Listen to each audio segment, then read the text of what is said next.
Dear friends, after years of campaigning, online and offline, after several demonstrations, hearings and events in the European Parliament, after the publication of our roadmap for quality jobs in construction and academic research that demonstrates how subcontracting can and should be limited in fraud-sensitive sectors, this topic is no longer a taboo. Today it is widely recognized that long and complex chains of subcontracting lead to fraud and exploitation. Now it is time for action. We need a European directive to limit subcontracting and ban agencies in posting. Limiting subcontracting is not bad for business. We have many examples of projects where chains of subcontracting are limited to maximum 2 levels by governments, by public or private clients, and even companies themselves. And guess what? It increases transparency and it works. In the city center of Paris, a new metro line is being built, a very complex project that demands a lot of specialization.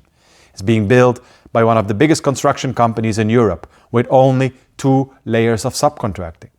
Norway has limited subcontracting in construction since several years, and when employers recently were asked to evaluate this, they said, "This is not controversial.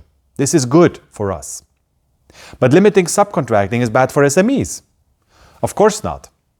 Limits create a fairer playing field for genuine construction companies, including SMEs.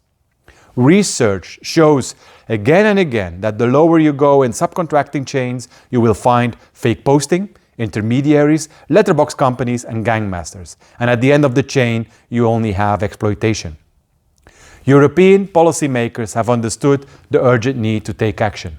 The European Commission has announced it will tackle abusive subcontracting as part of the Quality Jobs Act and the Fair Labour Mobility Package.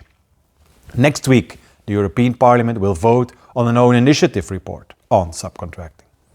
The report is balanced. It is a compromise.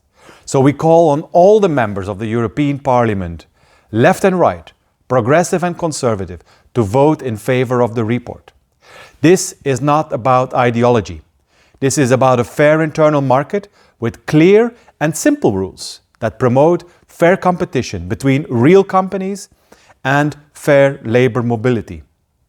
Together with our friends from EFAT and ETF, we will be in Strasbourg next week to say loud and clear, it is time to act.